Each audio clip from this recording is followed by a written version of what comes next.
¿Por cuál le apetece a usted más empezar? Porque la verdad es que tenemos una agenda cargada. Mandan ustedes. Bueno, pues si le parece empezamos con el caso Pinochet en cuanto presente a nuestros contertulios. Victoria Priego, muy buenos días. Buenos días. ¿Cómo estamos? Estupendamente, muchas gracias. Carmen Gurruchaga, muy buenos días. Muy buenos días. Muy buenos días. Buenos días, Isabel. ¿Cómo estamos? Bueno, pues... Mucho vasco hay hoy, ¿eh? Hay mucho vasco, ¿ha visto? Pero no es deliberado, ¿eh? Es que Aquí los jueves hay overbooking. Un momento. Que mi padre es de Rennes y mi madre de Gijón. Bueno, si no era por ti. Victoria.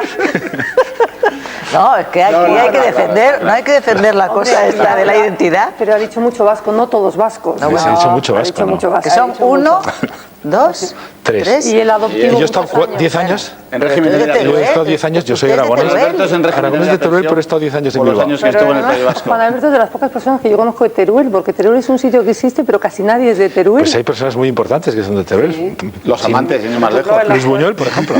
Sí, efectivamente. Por descontado. Don Manuel Pizarro. Hombre, naturalmente, un hombre clave, seguramente, en la vida económica. Ya lo creo. Somos muy pocos, pero personas muy serias. En buenas sólidas. posiciones. Sí. Bueno, pues como hay mucho vasco, vamos a empezar hablando de Chile, ¿qué os parece? Para variar. No, pero porque hay mucho vasco que se fue a Chile. Hay o mucho sea, también.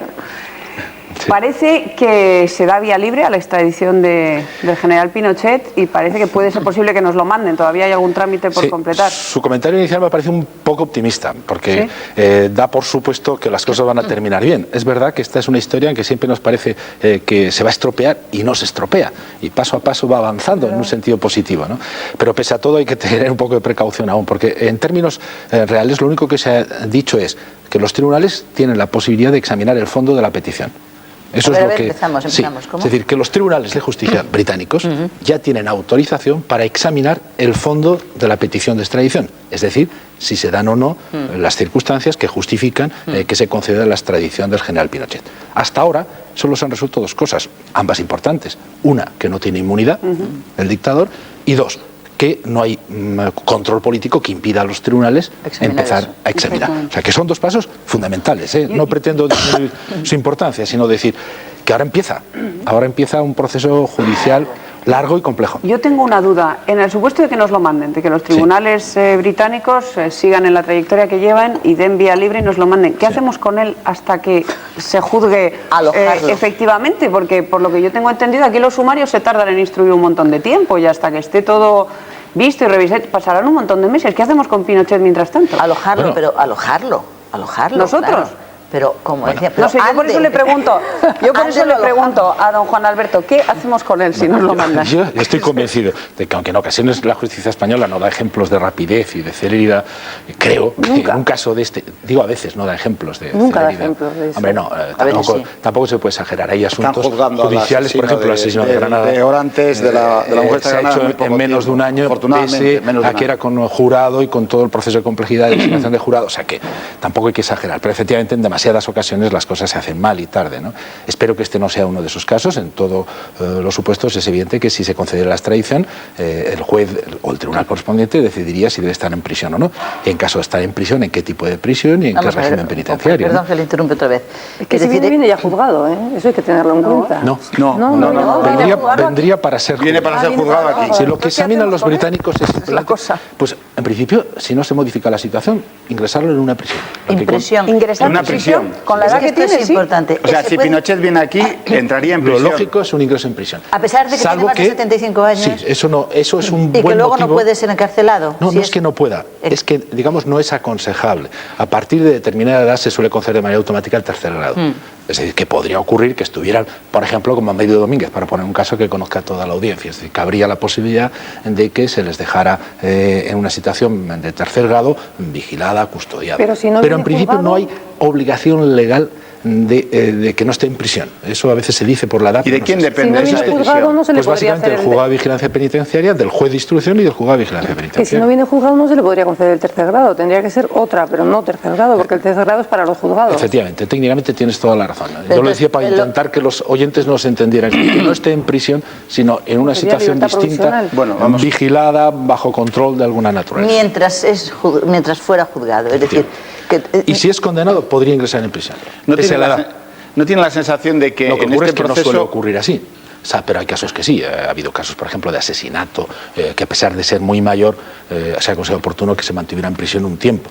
En casos de delitos menores, lo normal es que de manera automática se les conceda un tercer grado o un régimen, en definitiva, que les permita no estar en prisión. ¿Y usted cree que debería ir a la cárcel? ¿Debería La verdad estar es que en creo prisión? que es un tema absolutamente menor. Desde mi punto de vista, comprendo que a lo mejor las víctimas más directas, hemos sido víctimas todos, en realidad una dictadura así, cualquiera que tenga sensibilidad, pero puede ser que las víctimas directas puedan pensar que la prisión es lo fundamental. Yo creo que lo fundamental está hecho. Desde mi punto de vista, lo fundamental es decir que no son inmunes los dictadores, que determinados delitos se pueden perseguir en cualquier lugar del mundo, que es no humillado, como se quiere decir desde la dictadura, desde la cúspide militar chilena, no es ningún acto de humillación, es simplemente un acto de ser sometido a justicia. Que un dictador de estas características pueda ser sometido al control de los tribunales, yo creo que satisface sustancialmente las necesidades de la justicia. Esa es mi opinión.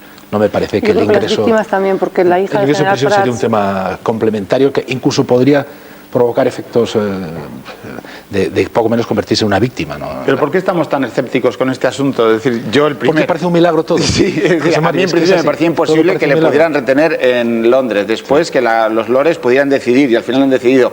Ahora, a pesar de todo, no nos acabamos de creer que le puedan entregar a España. Yo, desde luego, me sigue pareciendo que es como un sueño todavía, que este individuo, usted al final cree que va a haber esa foto de Pinochet entrando en una cárcel española. Tantas veces ya en este proyecto que hacer que no se atreve a hacer previsiones. Yo creo que nos hemos equivocado todos. Pero porque yo creo que confiábamos poco en las cancillerías, creíamos que iban a presionar mucho, que iban a machacar. Y que es algo nuevo también. No, claro. Hay una cosa en la que confiábamos poquísimo. De hecho, nada, y por eso todo nos parece rarísimo, que es que el derecho se aplique. Exacto. Claro, pero en esto, que es lo verdaderamente importante, claro, lo verdaderamente se puede grave, hacer justicia. no confiábamos, Claro. porque no se aplicaba, y ahora se aplica, y resulta que un juez plantea juzgar a un dictador que ha ejercido y cometido sus desmanes fuera del país, Claro. y entonces se aplica, y se reclama, y se acepta. Lo que no creíamos es que el derecho se pudiera aplicar en términos Porque internacionales. creíamos que las 25 años relaciones después, diplomáticas además, iban a 25 poder años más. después. Eso Eso es lo que creíamos. hemos sido Claro, pero creíamos eso. Nosotros, en definitiva, pensábamos, yo creo,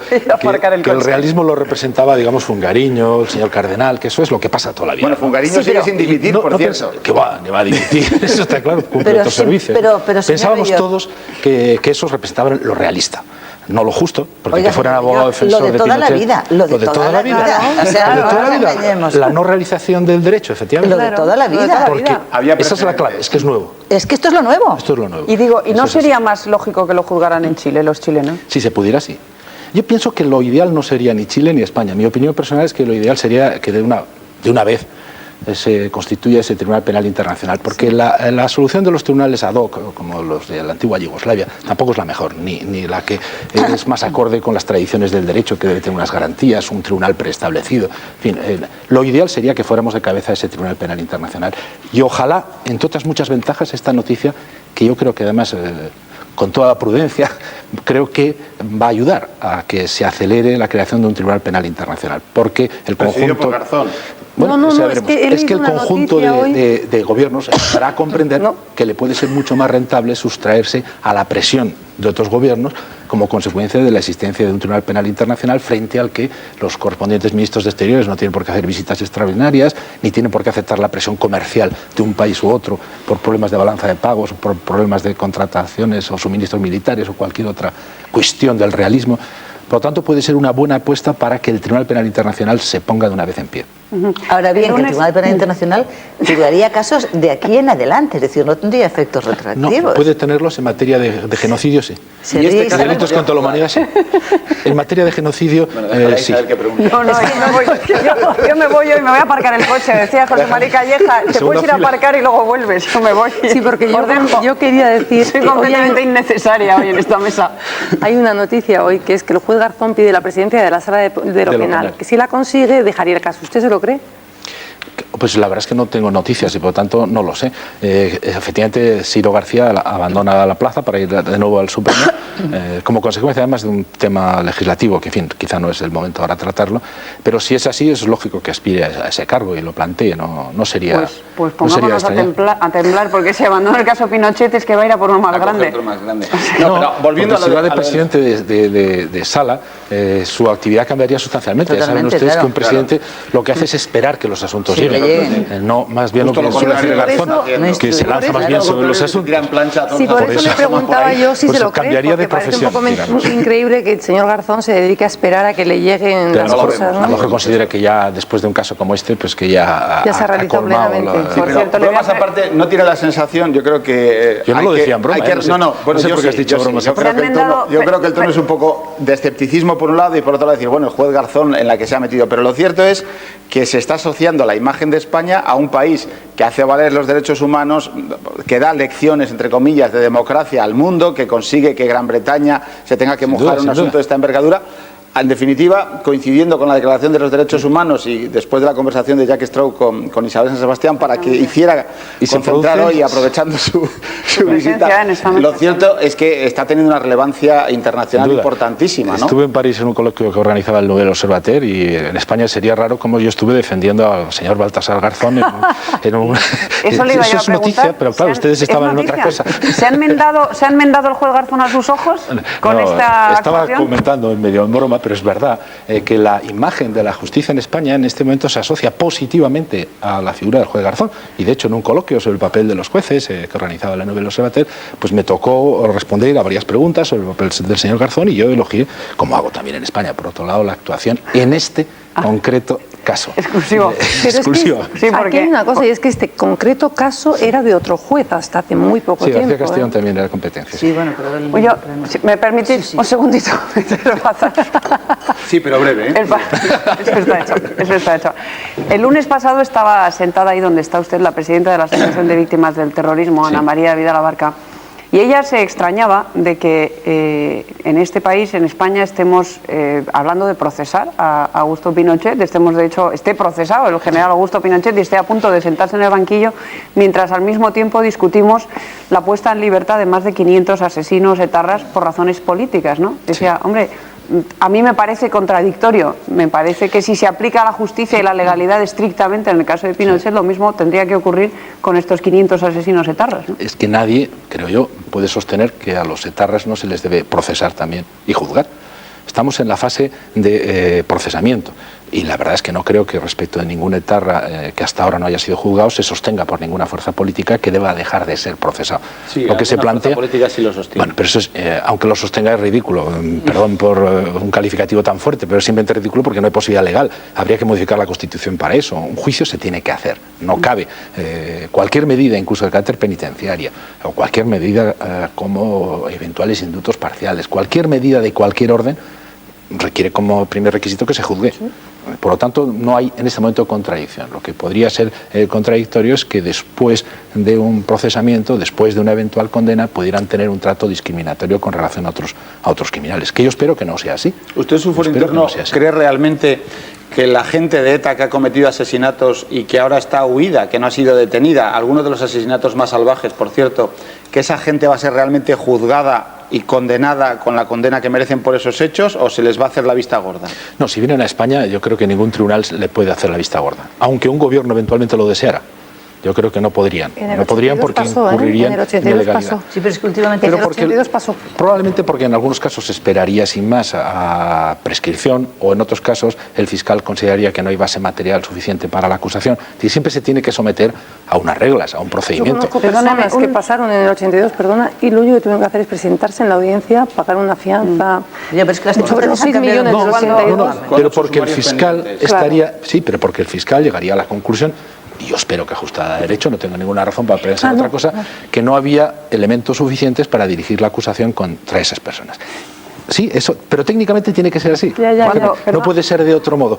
El fiscal, o el juez tienen que adoptar una decisión. Lo que no cabe es sustraerse del control jurisdiccional en nuestro país. Cuando usted dice, perdona Victoria, que usted espera que no sea así, ¿se refiere a que espera que no haya medidas políticas referidas a los etarras discriminatorias con respecto a otros criminales, es decir, que no haya medidas de gracia, de indulto, de lo que sea, que beneficien a los presos etarras. No exactamente. ¿A eso se refiere o a qué es lo que se refiere? Yo espero y deseo que en una evolución razonable del proceso de fin de la violencia podamos entrar en una situación equivalente a la que tuvo lugar en el momento de la disolución, que ahora recordábamos, de ETA político-militar. Pero eso supone enjuiciamientos, supone que los fiscales pidan unas penas, que los tribunales impongan unas sentencias, que los tribunales en cada caso concreto, como pasó, informen a favor del indulto o en contra.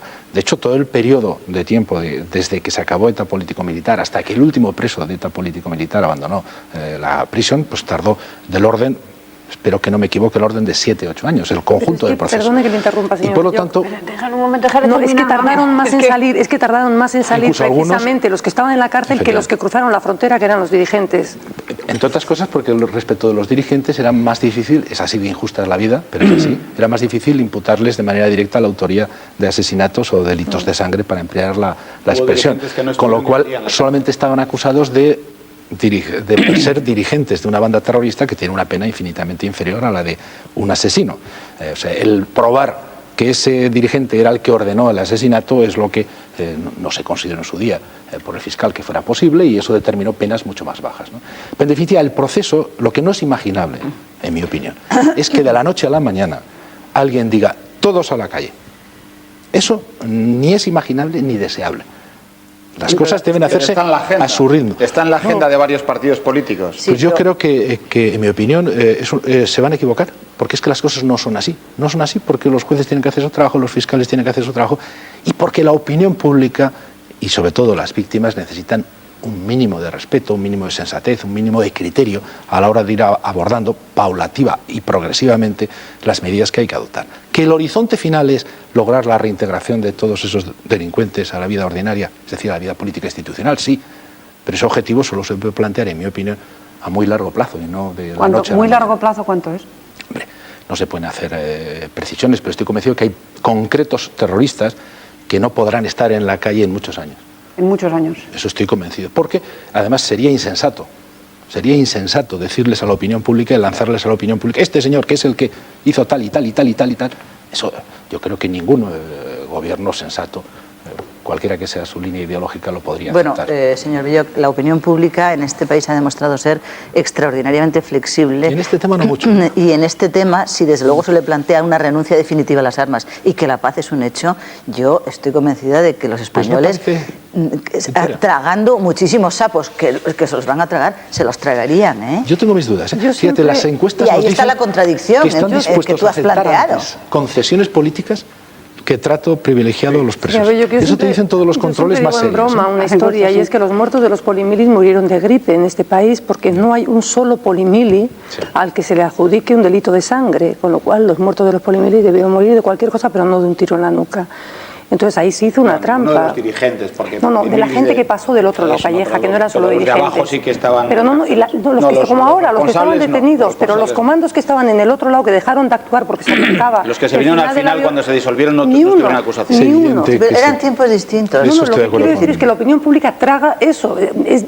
También porque se vendió, si os acordáis, se vendió que no tenían delitos de sangre. Claro, por eso, lo que se dijo es, esta gente estaba antes pegando tiros, no tiene delitos de sangre, vamos a reinsertarlos a la vida civil. Teníamos muy cerca todavía la transición política. Claro, las circunstancias Teníamos son muy diferentes. Teníamos muy cerca la transición política. Yo me remito de nuevo al caso Pinochet. Sí. Aun en el supuesto de que la opinión pública aceptara, aun en el supuesto de que el gobierno quisiera tomar esas medidas políticamente, la justicia española, usted que la conoce bien, que forma parte de ella, usted es juez, ¿aceptaría ese tipo de medidas? ¿Los jueces españoles aceptarían sentarse a ver cómo... En el caso del terrorismo. En el caso del terrorismo, sí. Bueno, mi opinión es que los fiscales y los jueces se parecen muchísimo más al resto de los ciudadanos de lo que a veces nos empeñamos en pensar. De suerte que es muy probable que un fiscal pida menos pena si ETA ha desaparecido definitivamente, sin que nadie se lo ordene, ¿eh? Estoy hablando de un fiscal normal y corriente. Pida menos pena que si ETA actúa. Es muy probable que un juez se vea más tentado a rebajar la pena o incluso en determinados casos a solicitar medidas si no existe ETA, que sí existe. En definitiva, la máquina judicial, dentro del cumplimiento de la legalidad, que en términos generales se respeta, los casos en que no se respeta son excepcionales. Dentro de esos términos está claro que actúa de modo distinto en función de que el terrorismo de ETA sea existente, tenga virulencia, presencia física, que si ha dejado de existir. Eso es así. Como incluso es imaginable que un fiscal no se meta en averiguaciones demasiado profundas si ETA ha dejado de existir, que si ETA está existiendo. No es imaginable, pero eso no como reacción, de verdad que lo creo, no porque ningún político ni ningún gobierno se lo ordene, que no podría, sino porque son gente de sentido común, la mayoría, como cualquiera. Y igual que ustedes en medios de comunicación no le van a dedicar 2 primeras páginas a una medida de indulto si resulta que ha cesado definitivamente la banda ETA, probablemente si ese indulto se hiciera en un contexto diferente, pues estarían obligados profesionalmente a ponerlo en primera página, ¿no? Oye, vamos a los jueces y fiscales son gente bastante más normal, afortunadamente, de lo que a veces no todos, no todos. Hay excepciones notables. Vamos a los indultos. La que tú estás pensando, por ejemplo. Vamos a los indultos, señor Bello. No, yo estoy, perdona, paréntesis con lo de Fungairiño, que me parece que ha tenido una actitud obstruccionista en todo el asunto de Pinochet y que no le está saliendo gratis. Ese es un tema, en mi opinión, bastante grave, porque al margen de otras consideraciones, bueno, que no lo vayan a cesar, seguro que no. Pues está claro que la apuesta del gobierno por Cardenal y Fungairiño es de tal calibre que no los van a cesar. Nuestra obligación política es pedirlo porque nos parece lo razonable. Incluso yo a veces hago la broma que si nos lo cesan nos dejan sin un motivo de oposición permanente, estable, y no sé si agradecerles que los mantengan en sus cargos. Pero prescindiendo de ese aspecto estrictamente político, hay un aspecto judicial que me preocupa más. ¿En serio creemos que puede un fiscal hacer el papel que la ley le atribuye de sujetarse al principio de legalidad, de ser objetivo y de ser imparcial? ¿Fungairiño puede serlo en el caso Pinochet? ¿Cardenal puede serlo en el caso Pinochet después de sus actuaciones? Yo creo que si no se procede al cese político de ellos, que eso es una decisión del gobierno, por lo menos debería articularse mecanismos para garantizar que el fiscal que lleve el caso sea un fiscal distinto, diferente, en el cual podamos confiar. Si no, en vez de haber un fiscal y un abogado y un juez, que es lo que garantiza un juicio justo, habría 2 abogados defensores y un juez. Esa estructura es la que no tiene sentido en términos jurídicos, ¿no? Digo, al margen de la polémica política de su dimisión o su cese o no cese, ¿no? Pero hay un aspecto técnico. ¿Alguien se fía de que va a ser imparcial? Un señor que está sosteniendo contra viento y marea que no es competente la jurisdicción española. Señor Bello, vamos a los indultos. Vamos a indultos de Vera y Barrio Nuevo, que a mí me interesa mucho. Vamos a cambiar porque si no nos quedamos en Pinochet y otras cosas pendientes. El Día de los Derechos Humanos está muy bien, que me ha encantado que decidierais empezar por Pinochet. Era noticia de obligado cumplimiento. 2 cosas. Sí. ¿A usted no se le cae la cara de vergüenza cuando los miembros de su partido dicen que la sentencia del Supremo sobre Vera y Barrio Nuevo es un atentado al Estado de Derecho? Punto 1. Punto 2. ¿Considera usted que Vera y Barrio Nuevo son presos políticos? ¿Usted juez en ejercicio hasta qué año fue? Hasta el 90 y... Hasta que pidió la asistencia voluntaria cuando perdimos las elecciones. 96. Perdimos las elecciones socialistas. Bueno, pero en ejercicio estuvo usted hasta el 93. 20 y tantos años. Bien. 20 años. Pues venga, esas 2. 20 años. Pero eso lo relaciona con la petición, la posición del fiscal en el caso del indulto de Vera y Barrio Nuevo, o no, al margen. Luego vamos a Después eso. Esto es una introducción. Esto es un prólogo. Sí. No son... Introito. Respecto del primer punto, mi posición la he expuesto, pero con mucho gusto la repito. Yo creo que la sentencia respecto a Vera y Barrio Nuevo es un error judicial clamoroso. ¿Pero es un atentado al Estado de Derecho, como yo le pregunto? No, yo le doy mi opinión. Dígame es si o no. Un error. No, porque voy a decir si o no. Es que hay otras posibilidades. Sí, pero cuando no es ni una cosa ni otra, es un error judicial clamoroso. Esa es mi respuesta, porque lo es. Cualquier penalista que lea la sentencia y los votos particulares sabe que tienen razón los votos particulares. ¿La cuestión es deliberado o no? Es decir, una cosa es un error y otra cosa es una prevaricación. No es prevaricación. No. Claro, o sea que por otra vía a lo mejor terminamos poniéndonos... Es un error judicial no deliberado. No deliberado. Y tercero, no son delincuentes políticos. No son presos políticos, le preguntan. Ni presos políticos. No existen presos políticos en España, eso es evidente. Bien. Pero junto a eso tengo que añadir que si están en prisión, si están condenados en este momento, si ese error judicial se ha producido, es como consecuencia de planteamientos en origen netamente políticos, planteamientos de personas que consideraron que era el mecanismo único posible para evitar que Felipe González ganara, algunos creían indefinidamente en las elecciones en este país. Luego, en el arranque del tema, claro que existe una motivación política. Pero eso pasa en mucho, la sentencia no. Sí. Eso pasa mucho. Eso no es nada raro. No es el único caso. Yo lo que sostengo es que la sentencia es un error judicial. Y que la relación... Hombre, yo tengo la obligación, como cualquier persona, de entender que la presunción de inocencia está por encima de cualquier otra cosa. Pero ya han sido condenados. Sí, pero ese es el tema, que está en una sentencia que no es convincente. Y el problema de las sentencias no es de legitimidad. Claro que es plenamente legítima. nadie puede impunar. Es verdad que la mayoría justifica no solo en la vida democrática, sino también en la vida judicial. La mayoría, aunque solo fuera por un voto, da plena legitimidad a la resolución. El problema es si tiene autoridad moral, y la autoridad moral solo surge de los razonamientos y de los argumentos. Y yo he sido 20 años juez, pero 20 años penalista. Y a mí esa sentencia, francamente, no lo hubiera puesto jamás, en ningún caso. Cualquiera que fuera la persona contra la que se dirigiera, aunque fuera el máximo adversario imaginable, porque no está bien hecha. Y es realmente terrible que el Supremo haya cometido un error de ese calibre. Al margen de... Yo ahora mismo le voy a preguntar por la argumentación del fiscal. Del fiscal, sí. Pero al margen de que usted considera la sentencia justa o injusta, usted como militante socialista que es desde hace poco tiempo, pero... Al mismo tiempo que dejó de ser juez, exactamente, desde que perdieron las elecciones en el 96. Como militante del Partido Socialista, ¿le parecen positivas? ¿Le parecen... ¿Comparte usted de corazón las peregrinaciones a la cárcel de Guadalajara a visitar a esos dos presos? Porque a usted se le ha visto poco por allí. Sí, no he estado. Por eso. No he estado. La respeto profundamente. Sí. Y no... ¿Políticamente le parecen acertadas? La respeto. Es mi posición. ¿Cree usted que esos dos presos, Vera y Barrionuevo, pueden estar siendo en este momento un posible motivo de intercambio, de change? Es decir, que se puede estar prolongando una situación de prisión para eventualmente, tal y como reclama el Partido Nacionalista y tal y como reclama también Irri Batasuna, dar una sensación de empate, es decir, se sacan unos presos y se sacan otros también. Yo quisiera creer que no, y mientras no tenga pruebas sobre ese tema, prefiero pensar que no, porque creo que sería un error para el propio gobierno articularlo en esos términos. Si se condiciona terceros grados o indultos, pero... Sí, no, quiero decir que me pido la vez. Sí. No, me la pido. Vale. Pues me dejáis un segundillo con José María. Es decir, que se tratara de equiparar de cualquier modo a los miembros de la Mesa Nacional de HB, que por ejemplo se condicionara la concesión del tercer grado a Vera y Barrionuevo a que se conceda también a los miembros de la Mesa Nacional de HB, o que de cualquier modo se intente una equiparación entre Vera y Barrionuevo y los delincuentes terroristas. La verdad es que mi opinión sería añadir una infamia, una injusticia, que no tengo por qué considerar mientras no se produzca. Yo espero y deseo que el gobierno comprenda que eso sería intolerable, ¿no? Y que no lo actúe así. Yo lo que quiero es aclarar, y a lo mejor me equivoco y usted me corrige, que la concesión del tercer grado viene dada a partir de tener cumplida una parte de la condena, ¿o no es así? El tercer grado se puede conceder exactamente el mismo día en que se impone la sentencia. No hay ningún límite legal en ese sentido. Si además es lógico, hay una cierta tradición, costumbre, hábito, pero legalmente se puede conceder a la mañana siguiente. Y se lo voy a explicar por qué, que no es nada raro. Bueno, al margen del caso de Domínguez habían acumulado, ¿no? Es otra historia. Pero no, es que por no entrar en un tema político hay que entender, para comprender el por qué puede ser automático. El clásico juicio que se celebra 10 años después de que el delito se cometió.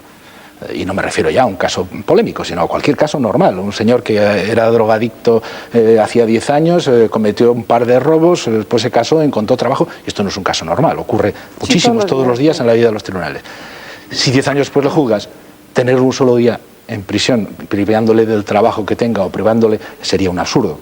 De ahí que no exista ningún límite legal ni ninguna exigencia de tiempo para la concesión del tercer grado. Pero ahí sería un tercer grado o un ¿se había pedido la palabra? Tercer grado, estaba contestando a tercer grado. Ya.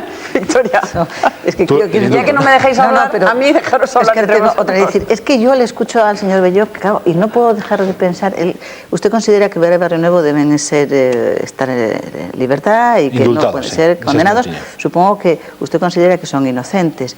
Y claro, usted lo considera. Claro. Y lo considera alguien que ha sido ministro de Justicia e Interior y que por lo tanto debe de poseer la mejor información, mejor que nadie, de cómo funcionaron los ministerios de Justicia y desde luego de Interior en los tiempos precedentes. Sí, creo que son inocentes de ese delito, sin duda. Con todo mi background de información. Con toda su información. Creo que son inocentes de ambos delitos y creo que la sentencia es injusta. ¿Vamos al indulto ahora? Venga. Vamos. Usted ha pedido el indulto. Reiteradamente y desde el primer momento, sí. El fiscal se opone. Hasta ahora, por cierto, el partido como tal, al que yo pertenezco, no lo ha solicitado. Pero yo, desde luego, sí. Me parece fundamental. El fiscal se ha puesto hoy. Bueno, argumenta, entre otras cosas, que no han mostrado arrepentimiento. Sí, claro. Eso es, en general, los socialistas hemos decidido esperar unos días a hacer una valoración del fondo porque creo que en los próximos días el tribunal va a adoptar una decisión. Y eso hace que de momento preferamos no tener unas opiniones muy rotundas sobre el fondo en cuanto se podría interpretar como que nos entrometemos en la decisión que la propia Sala Segunda tenga que adoptar. Yo, sin embargo, no me resisto a hacer un comentario, que no sé si es muy prudente, pero no me resisto a hacerlo. Me parece un caso de cinismo moral increíble, bueno, el que se pueda argumentar, sí, hombre, déjame terminar, no sé lo que voy a decir, que se puede argumentar que no concedes el indulto porque no estás arrepentido, cuando una persona se proclama inocente. ¿Eso cómo se come? Frente a alguien que se consigue inocente y pide el indulto porque es inocente, ¿cómo le vas a pedir? Se proclaman todos los delincuentes. No, ¿qué va? En la práctica muy pocos judicial dirán eso de yo lo hice. Al revés, todo lo contrario. En la práctica judicial, de cada 10 casos en este país, 9 se declaran culpables. Y de hecho, en este mismo caso, la mayoría de los inculpados se declararon culpables. Lo que en cualquier caso no tiene sentido es quién se dice inocente y está intentando que se repare una injusticia, se le reproche que no está arrepentido. ¿Cómo va a estar arrepentido de ser inocente? En fin, esa es una consideración que es cinismo moral, con toda sinceridad. Segundo, no me preocuparía mucho si eso es simplemente una orden de Cardenal, porque bueno, Cardenal yo ya sé cómo actúa, su beligerancia en estos temas y hostilidad, por eso está en el cargo, es notoria. Lo que me preocuparía de verdad es que no solo haya obedecido el fiscal del caso las órdenes del Cardenal, sino que pudiera haber obedecido las órdenes de Aznar. Eso sería más grave porque significaría un prefigurar la eventual decisión que en su día pueda adoptar el gobierno, que como sabe todo el mundo no está vinculado por la opinión ni del fiscal ni siquiera del propio tribunal. Sí, con el permiso de Isabel. Perdonar un momento, sí, es que me están diciendo que ha habido un pequeño atentado, no grave, pero ¿Ah, sí? que ha habido un explosivo en casa de un guardia civil en Navarra. Leo directamente un teletipo de EFE. 4 personas han tenido que ser atendidas en centros hospitalarios de Pamplona a raíz de la inhalación de humo y crisis nerviosas sufridas en el incendio provocado esta madrugada al estallar varios artefactos caseros en el domicilio de un guardia civil en Pamplona. Según informa la Delegación del Gobierno de Navarra, los 4 heridos son la esposa del guardia civil, propietario de la vivienda, y 3 vecinos del inmueble situado en el número 2 de la calle Cildoz, en la agrupación Orbina. El suceso tuvo lugar sobre las 4 horas, cuando unos desconocidos colocaron varios petardos, según la misma fuente, en la puerta del domicilio, que explotaron tras prenderles fuego después de ser rociados con gasolina. La explosión produjo daños en la puerta de la vivienda, así como la rotura de cristales, etc. Los heridos fueron trasladados a centros hospitalarios de Pamplona, aunque al parecer sus lesiones no revisten gravedad.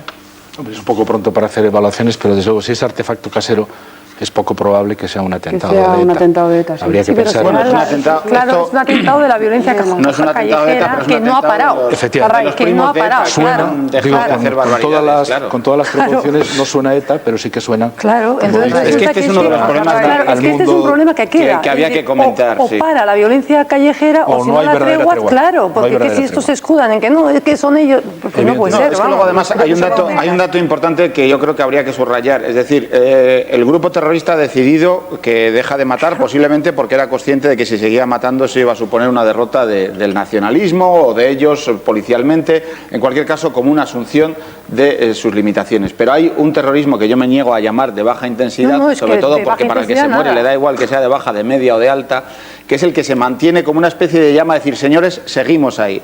Seguimos haciendo carteles en los que llamamos asesinos a las víctimas, que es una demostración máxima de nazismo, es decir, un cartel en el que aparecen concejales del PP a los que se les llama asesinos cuando han podido ser víctimas, es nazismo puro. Seguimos quemando coches de policías, seguimos tirando artefactos explosivos contra la Guardia Civil, es decir, el terrorismo sigue dejando claro que quiere seguir siendo noticia y que sigue estando ahí. Y sin embargo, el debate político se está estableciendo de manera que parece que los que han estado asesinando hasta ayer por la tarde, a partir de ahora son unos chicos estupendos. Hoy hemos consumido... seguimos sembrando el terror, porque esto hemos consumido un turno bastante largo hablando de Bere Barronó, que me parece estupendo, y sin embargo parece que en la agenda de determinados partidos políticos, por no escurrir el bulto, del Partido Nacionalista Vasco, de Eusko Alkartasuna, de Izquierda Unida del País Vasco y de Herri Batasuna, en la agenda de esos partidos políticos está ya descontado que esta gente que ha cometido atentados, bueno, pues poco menos que estaban en la cárcel por pasar un ciego de una acera a otra, y que son unos chicos a los que hay que buscar reinserción. Yo creo que la agenda del programa sí que estaba previsto hablar de esto, supongo, claro, a continuación. Lo que pasa es que no me dejáis.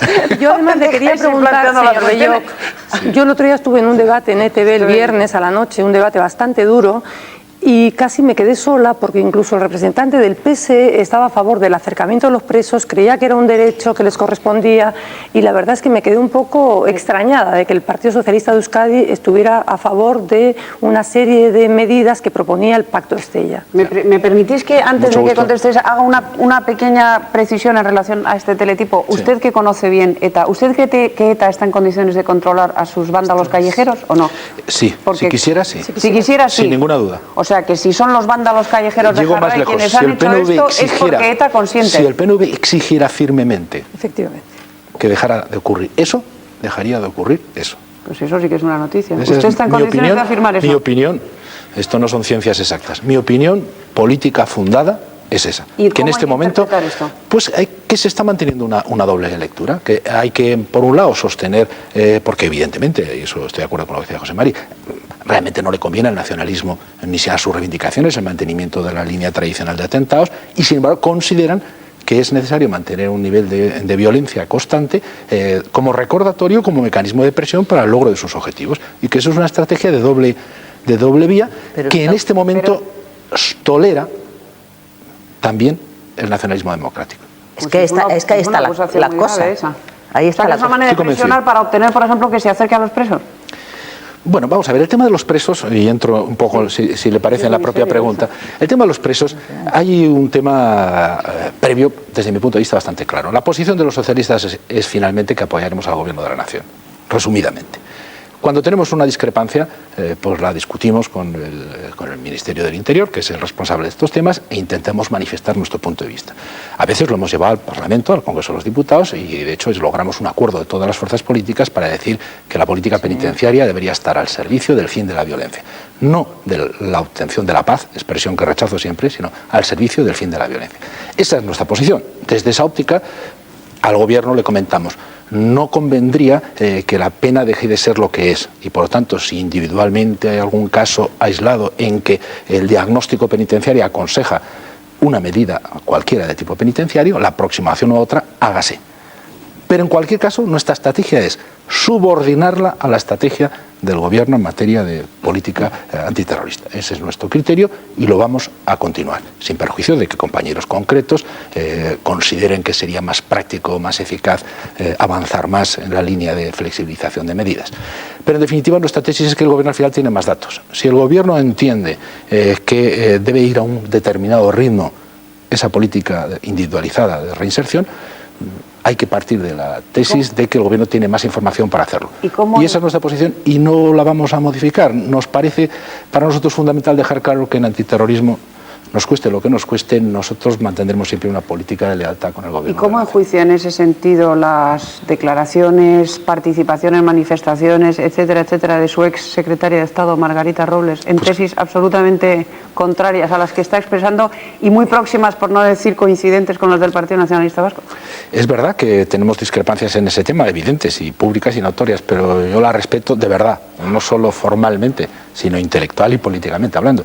Por tanto, ella mantiene sus posiciones y yo sostengo las que considero razonables. ¿Cuándo está actuando correctamente Margarita Robles? ¿Cuando era responsable del Departamento de Interior prácticamente o era su viceministra, digamos, responsable en asuntos de Interior?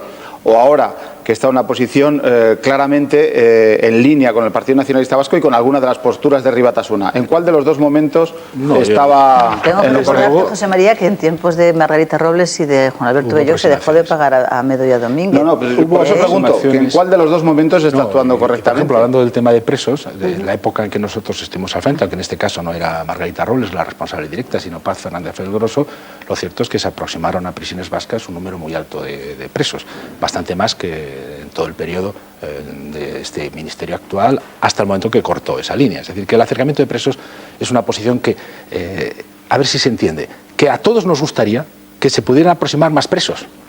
O sea, que no hay nadie sensato que no quiera que se aproximen. Lo que ocurre es que solo se deben aproximar en la medida en que esa aproximación ayuda a que se desvinculen de ETA. Y desgraciadamente no tenemos siempre el número suficiente de presos en condiciones para poder desengancharse de ETA. No creo que sea otro esquema. Lo reivindican como un derecho legal, ¿no? Es que ha habido una cuestión. Desde luego, mientras fue secretaria de Estado de Interior, avalé y avalo todas sus actuaciones, sin ninguna duda. Ahora no tengo por qué, porque evidentemente ella ha vuelto a la carrera judicial, es independiente, no tiene ninguna vinculación política con ningún partido y asume y hace muy bien las posiciones que considera oportunas. Señor Bello, en el contexto de esa estrategia de presión que usted achacaba al PNV, ¿cree usted que hay que enmarcar también la decisión del consejero vasco de Interior, el señor Martí Arena, de retirar la escolta a los concejales del PP? Eso sinceramente es un simple disparate. Yo creo que eso no puede considerarse ni una estrategia. Eso es un disparate. No tiene. ¿Sí? ¿Usted cree que se cometen errores de ese calibre así por disparate? Pues en ocasiones, antes fuera del programa decíamos que últimamente hay personas, por ejemplo el señor Arzallus, que está cometiendo un número de errores por semana muy superior al que había cometido en los últimos 20 años. Es decir, que no acabas de entender. Era frecuente que Arzallus dijera una tontería cada 3 meses y después se pasara 2 meses y medio de hombre de Estado. Últimamente el ritmo es brutal. Lo de ayer de que era un poco viril precisamente pues bate el récord Guinness de la estupidez. Es difícil imaginar algo más definitivamente necio, ¿no? Entonces, yo creo que sí, que estamos asistiendo a una escalada de disparates notables. ¿Por qué? Y este es un disparate.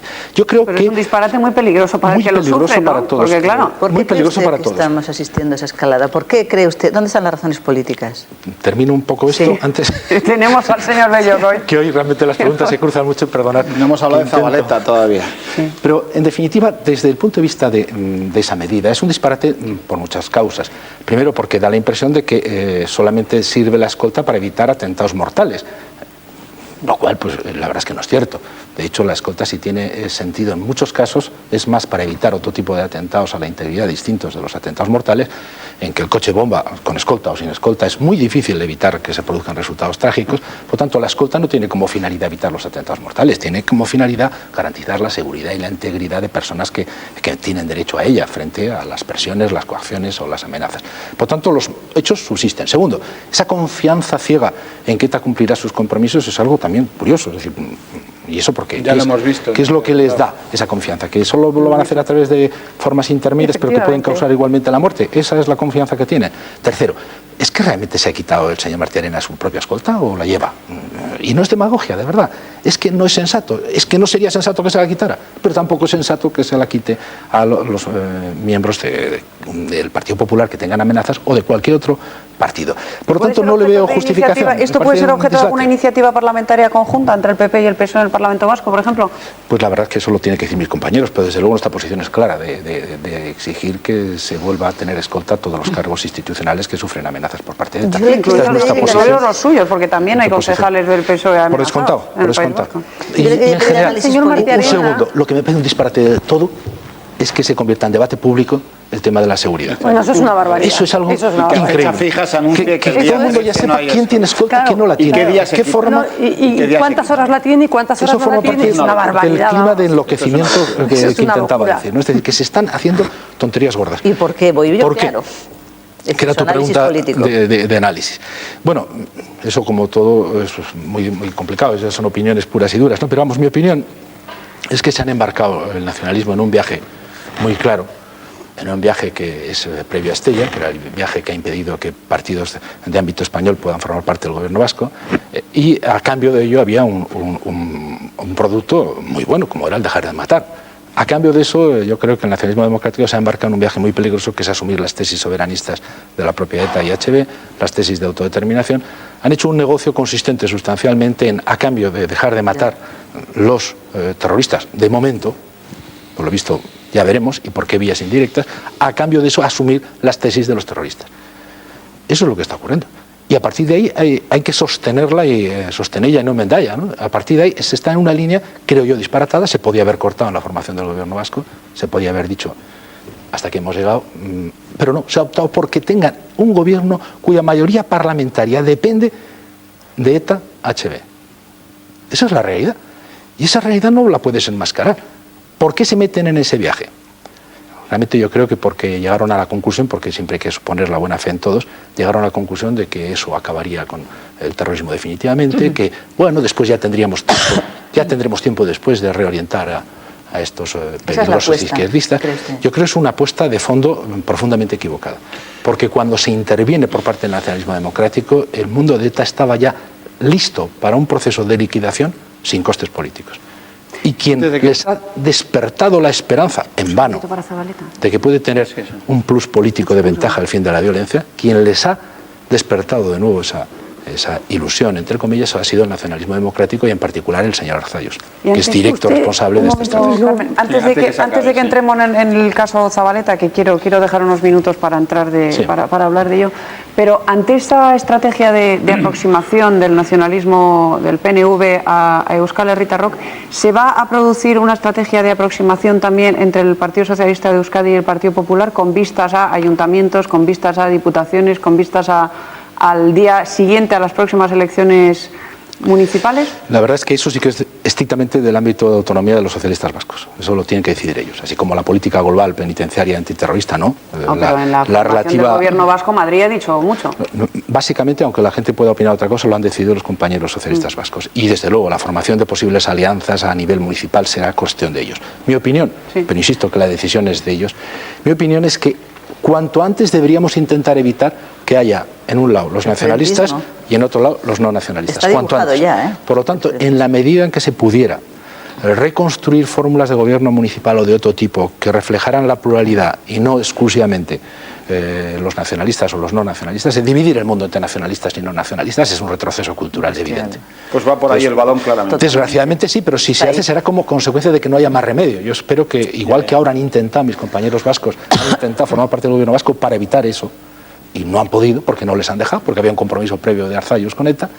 A partir de este momento, su obligación es intentar reconstruir en cada instancia, y esa es por lo menos mi opinión, en cada instancia intentar encontrar fórmulas de gobierno que no sean monocolores desde la óptica del nacionalismo. ¿Incluyendo a Euskal Herritarrok? O sea, incluyendo entrar en gobiernos con Herri Batasuna y Euskal Herritarrok. Yo francamente no podría, con toda sinceridad, como cuando me dicen, pero eso no podría aguantarlo. Me dicen que van a venir. Usted como se han aguantado en tantos ayuntamientos? Pues yo francamente, vamos a hablar de la Zabaleta. Mucho trabajo asumirlo personalmente. Comprendo que supongo que es mi biografía de exministro de Interior y otras la que hace difícil que pueda tolerar ese tipo de situaciones, pero es verdad que no es ningún argumento, es mi simple posición personal. Yo no saludaré a los diputados de HB cuando vengan al Congreso de los Diputados. No. Yo quería volver a este asunto en un segundo. El asunto este de la violencia callejera o violencia a puerta de casa, parece ser que se está extendiendo, por lo menos en el País Vasco, la idea de que el que no apoya el acercamiento a los presos es malo y como se porta mal, pues se le puede hacer este tipo de cosas. Y si no, que apruebe el acercamiento a los presos y entonces se le dejan de hacer este tipo de cosas. Es un poco el planteamiento que se está haciendo.